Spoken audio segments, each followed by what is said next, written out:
Bonjour à tous.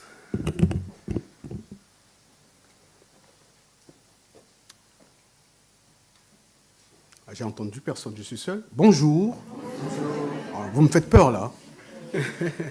Ok, on est là. Il est souvent conseillé de ne pas rater l'occasion de faire bonne impression lors d'une première rencontre. En tout cas, c'est conseillé. Pour ceux qui font, par exemple, un entretien d'embauche ou ceux qui cherchent un stage pour les étudiants ou ceux qui veulent présenter la fiancée ou le fiancé, souvent, c'est une occasion à ne pas rater. Il faut faire bonne impression. En tout cas, c'est ce qui est conseillé. Et même dans le cadre familial, effectivement, lorsqu'on invite pour la première fois un ami ou autre chose, on aimerait que ça se passe très bien. Dans le sujet qui nous concerne ce matin, dans notre réflexion de ce matin, il est aussi question, en fait, d'une embauche. Et c'est une embauche particulière. C'est une embauche particulière. Ici, ce n'est pas, on va dire, celui qui cherche le travail qui va aller vers l'employeur. C'est l'employeur qui va venir chercher son employé. Et il va faire plus qu'une bonne impression. Il va faire plus qu'une bonne impression. Il va même tout de suite convaincre qu'il a les moyens et les capacités nécessaires pour honorer le contrat qu'il propose, le contrat d'embauche. Et il est aussi prêt à revenir une fois que l'employé soit fatigué, découragé, pour lui dire non, non, non, le contrat tient toujours. Il faut continuer à avancer par rapport à la mission que je te donne. Et il apporte le soutien, l'encouragement pour qu'on puisse reprendre du service et continuer sans relâche la mission qui nous a été confiée. Donc, pour réfléchir sur ce sujet, je vous propose donc dans la Bible ce qu'on appelle la pêche miraculeuse. En fait, il ne s'agit pas d'une pêche, mais de deux pêches miraculeuses dans la Bible.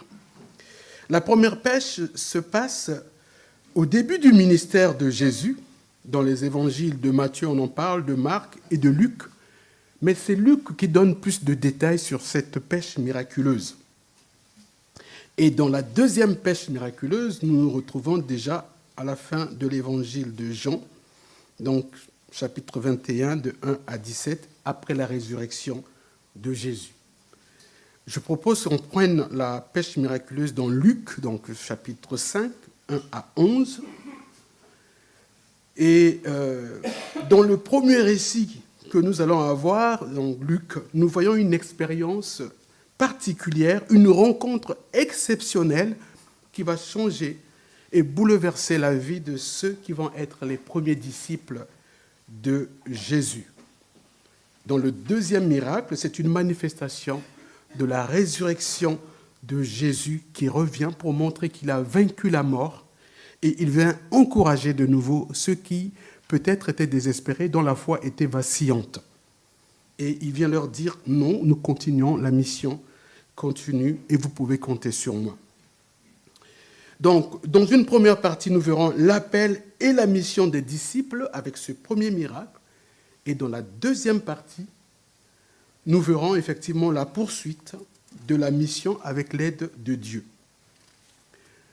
Je propose à ma sœur Nelly de venir nous lire le premier texte qui se trouve dans Luc, chapitre 5, 1 à 11. Merci à toi. Comme la foule se pressait autour de lui pour entendre la parole de Dieu et qu'il se trouvait auprès du lac de Génézareth, il vit au bord du lac 2 petites barques, d'où les pêcheurs étaient descendus pour laver leurs filets.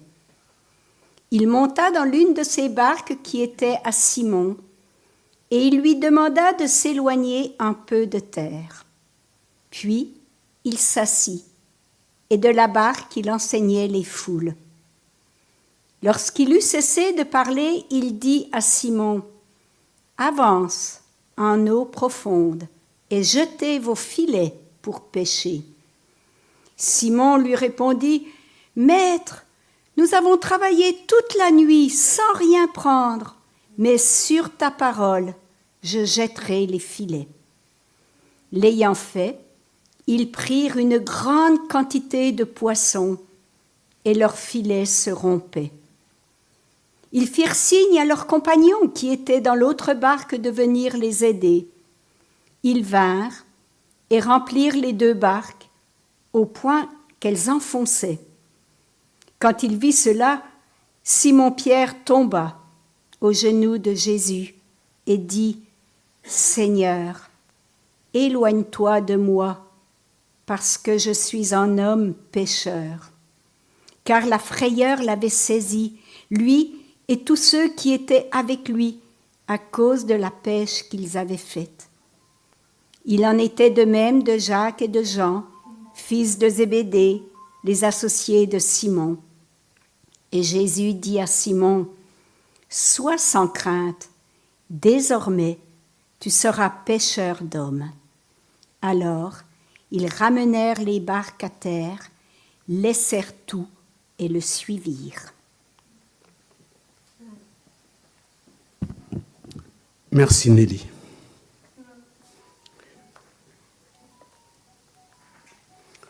Pour rappel, Jésus vient d'entrer sur la scène publique. Il démarre son ministère terrestre. Il est conforté par l'esprit qu'il a reçu lors de son baptême avec Jean-Baptiste. Il est rempli de la puissance du Saint-Esprit et il commence son œuvre en Galilée. Galilée, c'est une province un peu méprisée par Jérusalem. Il est venu apporter une bonne nouvelle, en tout cas aux pauvres, proclamer la délivrance aux prisonniers, rendre la vue aux aveugles et libérer les opprimés. Il enseigne dans les synagogues et sa réputation ne cesse de grandir dans toute la région. Alors, dans son périple, il arrive, donc Jésus arrive un jour, comme ça a été lu dans le passage que nous avons lu, il arrive donc au bord du lac de Génézareth, aussi appelé mer de Tibériade. Il est à sa suite une foule qui le presse de partout, désireuse d'écouter la parole de Dieu. Je suis toujours en tout cas intrigué, même fasciné à l'image de ce Jésus avec une foule derrière lui qui veut écouter la parole de Dieu. De nos jours, c'est difficile de voir justement cette soif et cette faim de la parole de Dieu. Et cette image, en tout cas, ça me fascine. Et Jésus arrive au bord donc du lac. Il voit 2 barques, comme nous l'avons lu, près de la rive. C'est des pêcheurs qui ont travaillé toute la nuit et qui sont en train de laver leurs filets. Ils ont terminé la journée de travail, ils sont là. Et qu'est-ce qu'il fait? Jésus monte dans l'une des barques qui appartient à Simon. Il lui demande de s'éloigner un tout petit peu du bord. Assis dans la barque de Simon, il se met à enseigner cette foule qui le suivait. Et quand il a fini de parler, on ne dit même pas le contenu de l'enseignement, et quand il a fini de parler, il se tourne vers Simon, il dit, écoutez, éloignons-nous un tout petit peu, et vous allez jeter vos filets. Parce qu'il savait qu'ils avaient déjà fini le travail, mais il leur dit, vous jetez vos filets. En eau profonde, donc, avec ses compagnons, il jette les filets. Je vous laisse imaginer l'étonnement de cet ordre que Jésus donne à Simon. Simon, c'est un pêcheur professionnel. Et il lui dit, écoute, jetez vos filets. Ils sont surpris par cette demande de Jésus. Et à leur connaissance, Jésus n'est pas pécheur. Jésus, c'est un prédicateur. Mais en quoi il leur donne finalement cet ordre de lancer, de jeter les filets?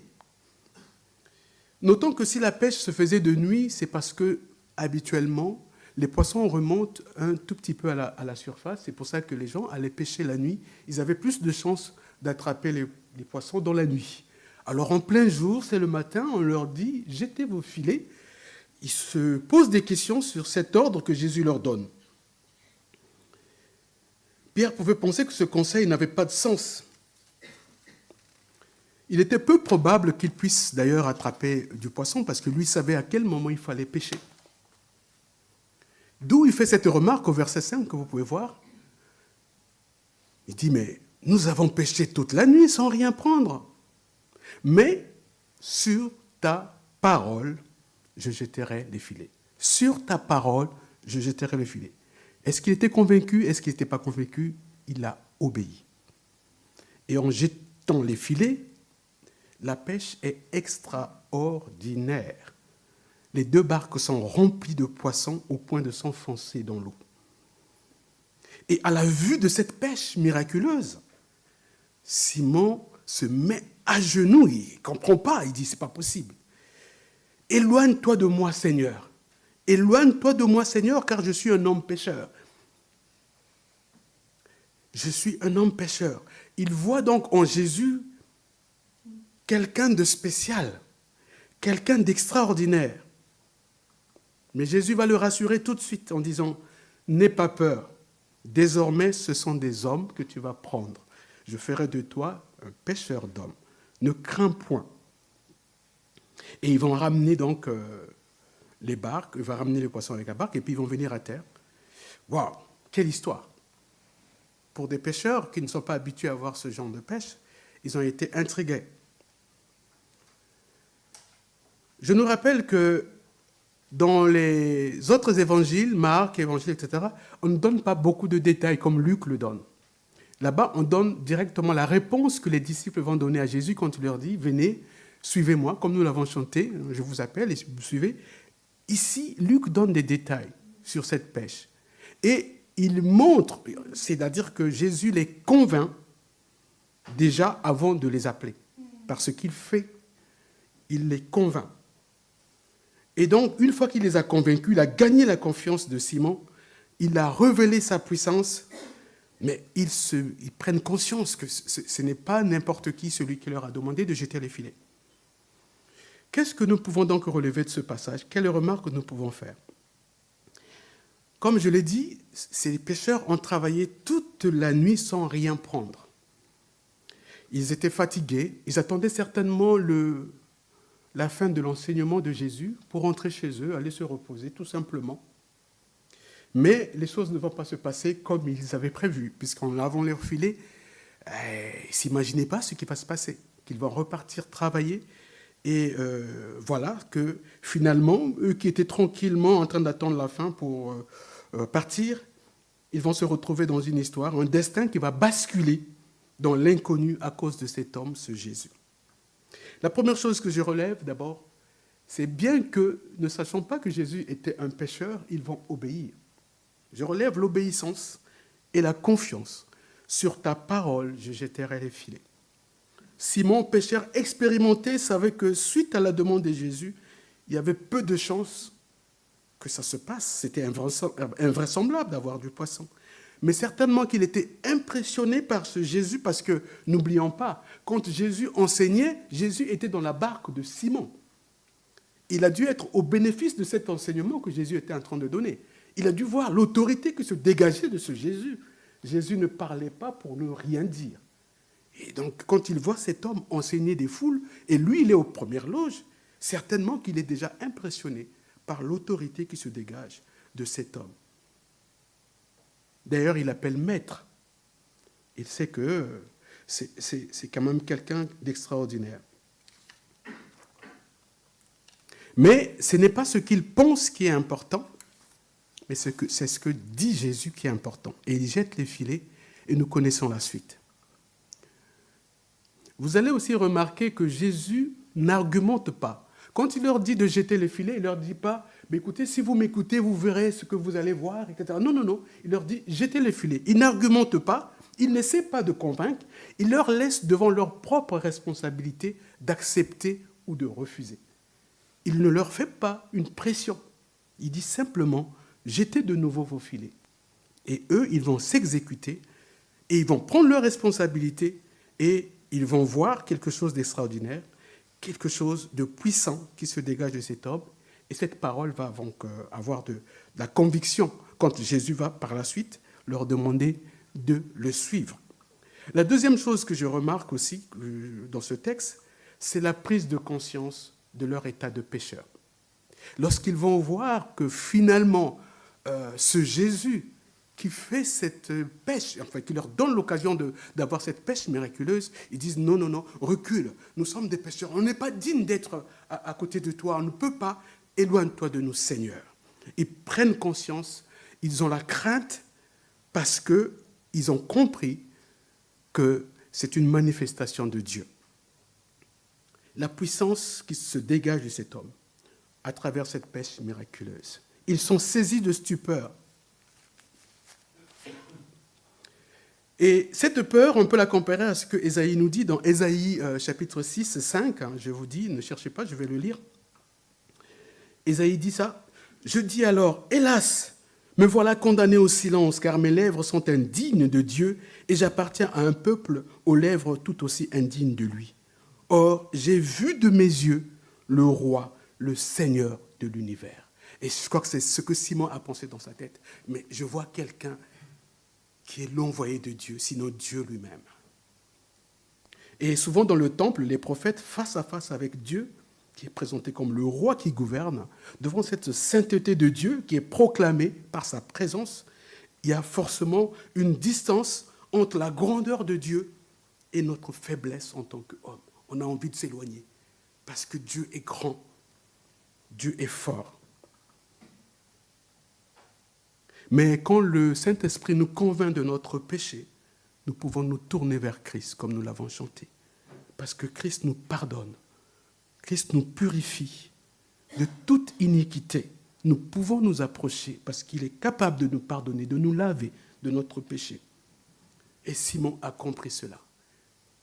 Troisième chose que je remarque dans ce texte, c'est l'amour que Dieu va manifester. C'est des humains, c'est des pauvres pécheurs, mais Dieu va s'intéresser à eux. Quel amour! J'aimerais dire vraiment quelques mots pour ces disciples que Jésus a choisis. Ce sont des pécheurs d'un village perdu, quelque part un village méprisé. Et Jésus vient vers eux. Il les rejoint dans leur lieu de travail, là où ils vivent. Il vient les voir. Jésus n'était pas à la recherche des docteurs de la loi, des spécialistes de la parole de Dieu, ou des gens qui avaient une instruction spécifique, spéciale, une compétence particulière. Non, non, non. Il les rejoint là où ils sont, dans leur lieu de travail, en train de pécher. Jésus nous rejoint dans nos familles, dans notre lieu de travail, là où nous sommes. Et il nous appelle à le suivre. À le suivre pour le servir dans le royaume de Dieu. Et quand Dieu nous appelle, nous venons avec la force qu'il nous donne. Et c'est lui qui va nous équiper de ce qui est nécessaire pour la mission. Peut-être que ce matin, tu te sens indigne ou insuffisamment méritant pour servir ton Seigneur, ton Dieu. Dieu nous appelle avec cet exemple qu'il nous connaît mieux que nous-mêmes. Nous pensons nous connaître, mais Dieu nous connaît mieux que nous-mêmes. Et c'est notre disposition de cœur, notre obéissance qui prime pour lui. Quelle est notre disposition de cœur? Dans son amour, il nous accepte tels que nous sommes et il va nous aider à progresser dans sa grâce, à marcher avec lui. Ces pécheurs abandonnent tout. Ils abandonnent tous leurs biens, leur famille, pour suivre Jésus. Je ne sais pas s'ils ont eu le temps d'aller voir la famille pour leur expliquer finalement qu'ils avaient eu un nouveau, entre guillemets, travail. Je ne sais pas, le texte ne nous donne pas de détails. Comme pour dire que ce qui était important, c'est l'acceptation. Ce qui était important, c'est de suivre ce Jésus qui les avait appelés. L'engagement, l'obéissance. Et ils vont témoigner vraiment l'acte de foi qu'ils vont faire, de suivre cet inconnu. Ils ne connaissaient pas Jésus avant. Peut-être qu'ils le voyaient dans le village, ils passaient, mais ils ne le connaissaient pas particulièrement. Et ils vont suivre cet homme vers un voyage inconnu. Ils ne savaient pas de quoi demain sera fait. Nous allons prendre donc la deuxième partie pour voir que finalement, dans cette deuxième pêche miraculeuse, quelque chose va se faire 3 ans plus tard. Donc, ils sont partis avec Jésus. 3 ans plus tard, dans les mêmes conditions, ils vont revivre encore quelque chose de particulier. Je vais de nouveau inviter ma sœur Nelly à venir nous lire ce deuxième passage.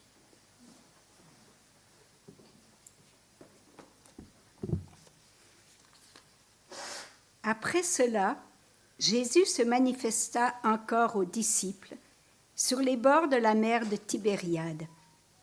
Voici comment il se manifesta. Simon-Pierre, Thomas, appelé Didyme, Nathanaël de Cana, en Galilée, les fils de Zébédée et 2 autres de ses disciples étaient ensemble.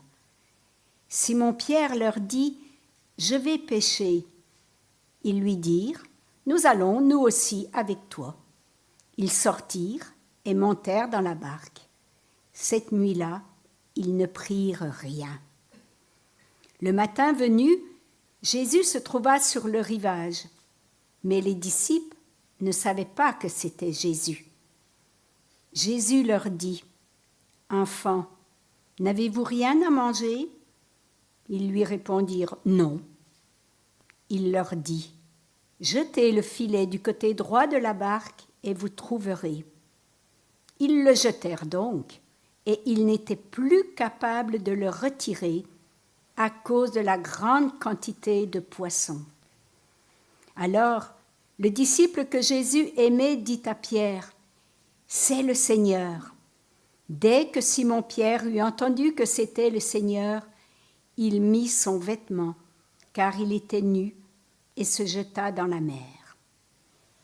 Les autres disciples vinrent avec la barque, en traînant le filet plein de poissons, car ils n'étaient éloignés de terre que d'environ 200 coudées. Lorsqu'ils furent descendus à terre, ils virent là un brasier, du poisson posé dessus et du pain. Jésus leur dit, « Apportez des poissons que vous venez de prendre. » Simon-Pierre monta dans la barque et tira à terre le filet plein de 153 gros poissons. Et quoiqu'il y en eût tant, le filet ne se déchira pas. Jésus leur dit, « Venez manger. » Et aucun des disciples n'osait lui demander, « Qui es-tu » car il savait que c'était le Seigneur. Jésus s'approcha, prit le pain et le leur donna, ainsi que le poisson. C'était déjà la 3e fois que Jésus se manifestait à ses disciples, depuis qu'il était ressuscité d'entre les morts. Après qu'ils eurent mangé, Jésus dit à Simon-Pierre, « Simon, fils de Jonas, m'aimes-tu plus que ne le font ceux-ci » Il lui répondit, « Oui, Seigneur, tu sais que je t'aime. » Jésus lui dit, « Prends soin de mes agneaux. » Il lui dit une seconde fois, « Simon, fils de Jonas, m'aimes-tu » Pierre lui répondit, « Oui, Seigneur, tu sais que je t'aime. » Jésus lui dit, « Sois le berger de mes brebis. » Il lui dit pour la 3e fois, « Simon, fils de Jonas, m'aimes-tu » Pierre fut attristé de ce qu'il lui avait dit pour la 3e fois, « M'aimes-tu » Et il lui répondit, « Seigneur, tu sais toutes choses, tu sais que je t'aime. » Jésus lui dit, « Prends soin de mes brebis. » Encore merci Nelly pour cette lecture.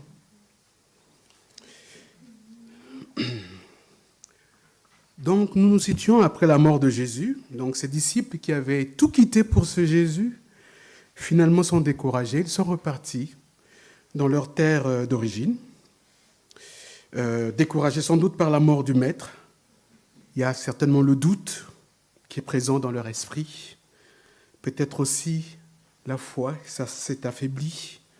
Alors s'occuper, c'est vraiment un moyen de passer le temps, peut-être d'oublier ce découragement, essayer de donner du sens à leur vie. Quoi de mieux que de faire ce qu'ils savent déjà bien faire, ce qu'ils savaient faire. Ils vont se mettre de nouveau à reprendre donc cette activité. À l'initiative de Simon, ils vont se rendre à la pêche ce jour-là. Ils vont une fois de plus travailler toute la nuit, mais ils sortent bredouille. Ils n'ont rien pris, ils sont déçus. Le jour se lève, c'est le lever du jour. Quelqu'un sur le bord assiste à cette scène depuis le rivage. Cette personne leur pose cette question. « Avez-vous pris du poisson, mes enfants ?» leur demande-t-il. La réponse est négative. Il leur dit, « Mais écoutez, jetez les filets du côté droit de la barque. » Le résultat dépasse toutes les espérances. Ils vont prendre du poisson, tellement que le filet veut même se casser. La quantité du poisson est tellement grande. C'est à ce moment-là que Jésus est reconnu par Jean, qui dit à Pierre, c'est le Seigneur, c'est le Seigneur. Aussitôt Pierre, remarquez qu'il est le premier à se jeter à l'eau. La barque est encore un peu éloignée du bord, il se jette à l'eau pour rejoindre Jésus. Pendant ce temps, les autres disciples donc, suivent avec la barque en tirant les filets remplis de poissons. Lorsqu'ils arrivent sur la berge, les disciples trouvent du feu, du poisson dessus et du pain. Bon. Et Jésus leur dit, apportez quelques poissons que vous avez pris, ordonne-t-il aux disciples, et Jésus les invite à manger. Aucun d'eux n'ose lui poser la question. C'est sûr, essayez de voir. Mais c'est le maître, il est mort, il revient encore. On dit que c'est la 3e fois qu'il revenait. Cette fois-ci, il vient les voir à la pêche. C'était la 3e fois qu'il se montrait à eux. Et après le repas, il se passe quelque chose de spécifique vis-à-vis de Simon-Pierre. Et Jésus lui demande s'il l'aime. Simon, m'aimes-tu? Il lui demande à 3 reprises. Et à 3 reprises, on a une réponse affirmative. Mais pourquoi trois fois, Jésus pose la question. Et lorsqu'il répond pour la 3e fois, Jésus dit, je te confie de prendre soin de mes brebis. Prends soin de mes brebis, bien en style. Est-ce que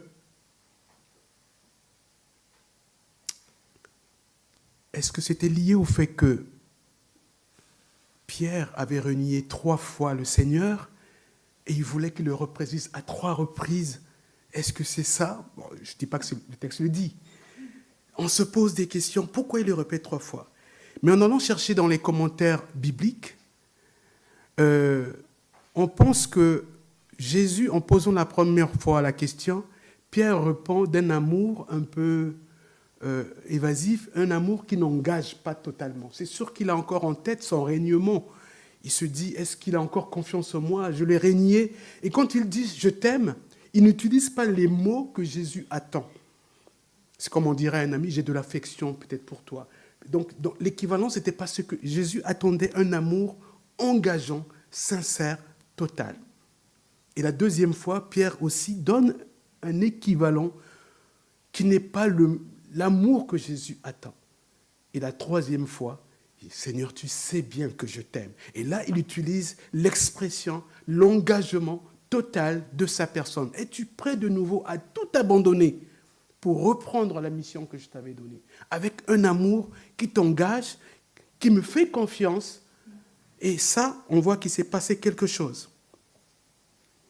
Je vais revenir sur ce passage. Donc, les remarques que je peux faire remonter donc, par rapport au texte que Nelly vient de nous lire, la première chose, c'est la fidélité de Dieu. Est-ce qu'après sa mort et sa résurrection, c'est fini? J'ai fait ma mission terrestre, je suis parti? Non. La mort de Jésus et sa résurrection n'est pas la fin de la mission. Dieu est fidèle et il revient. Donc je voulais souligner quand même cette fidélité de Dieu. Il ne faut pas s'arrêter sur ce qui pourrait être pour certains un échec à la mort de Jésus. Mais la résurrection est là. Et donc, il revient pour dire, nous continuons la mission. Et je suis avec vous, vous pouvez compter sur moi. Dieu est fidèle en toutes choses. Il agit avec puissance pour que ses desseins puissent s'accomplir.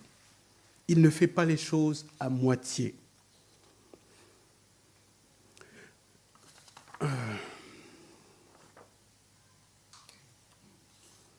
Je pense que j'espère que je n'ai pas sauté. La 2e partie commence où? Excusez-moi.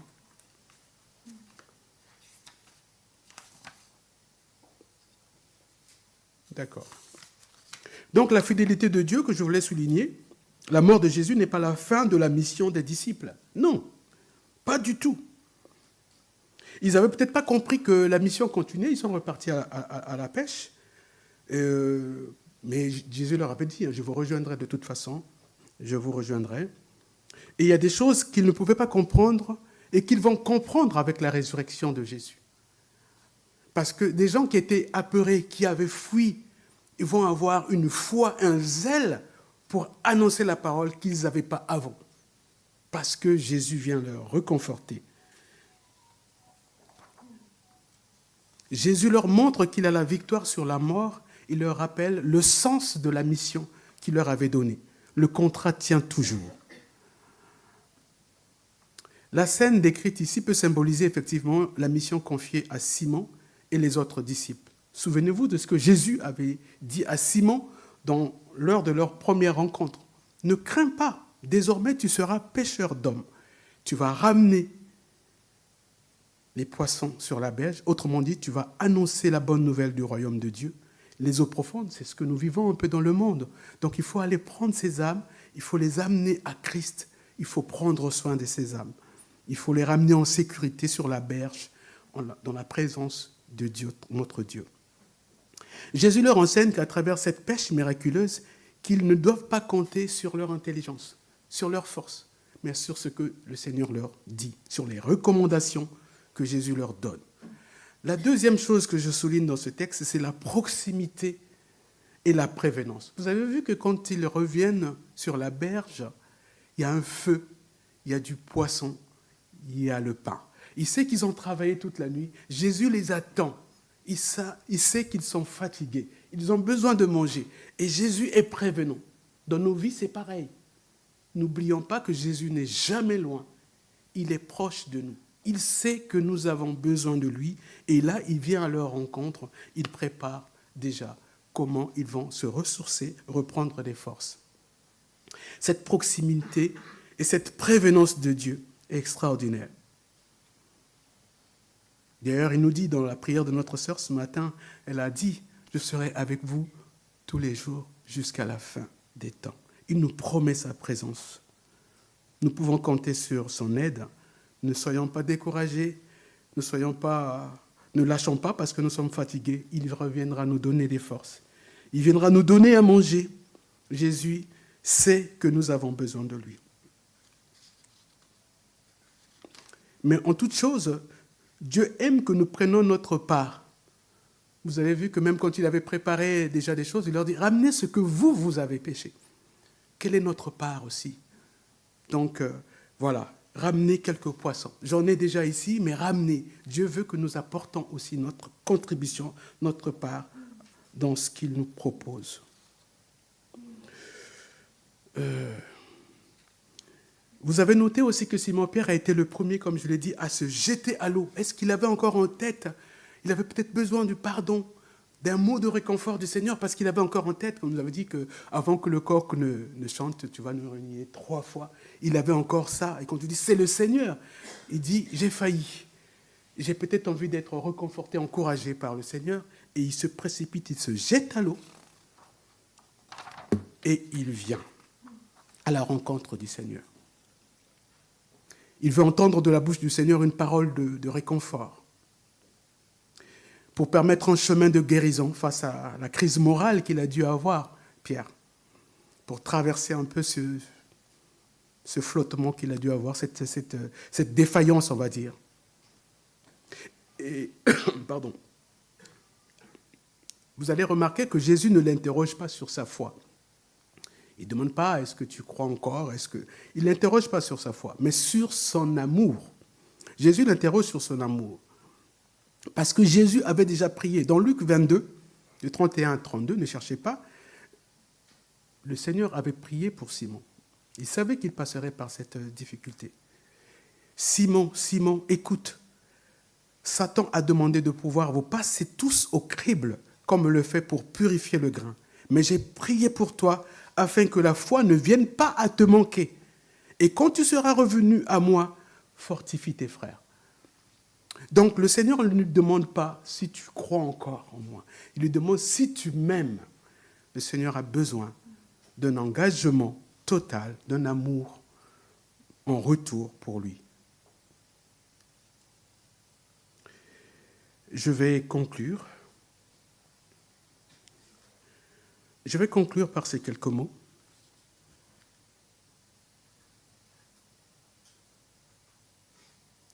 La seule explication que nous pouvons avoir, en fait, sur ces deux miracles, c'est que ces miracles venaient de Dieu. Dieu s'est manifesté pour les inviter à le suivre. Plusieurs personnes viennent au Seigneur parce qu'ils attendent forcément un miracle. Mais n'attendons pas des miracles. Le fait que Dieu nous aime, Dieu nous accorde la vie, nous appelle, nous fait confiance malgré nos faiblesses, nous pardonne, c'est déjà quelque chose qui nous engage. Il ne faut pas attendre forcément des miracles pour croire. Aujourd'hui, de toute façon, si c'était à notre époque, ils auraient trouvé une explication pour dire comment cette pêche-là s'est faite. On va toujours chercher à justifier. Mais même le pain que nous mangeons, c'est un miracle en soi parce que Dieu donne la santé. Dieu permet à ce qu'il y ait la pluie pour que le blé puisse pousser, que celui qui va cultiver, le boulanger puisse avoir la santé. Et ça arrive sur notre table, mais c'est un miracle en soi parce que quand on voit tout ce qui doit se passer depuis le grain de blé jusqu'à la farine, Dieu donne ce qui est nécessaire pour que nous puissions vivre.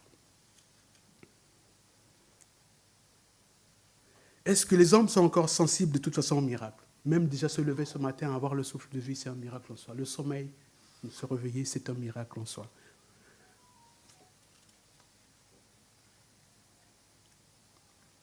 Dieu agit au quotidien, dans la complexité de tout ce qu'il fait.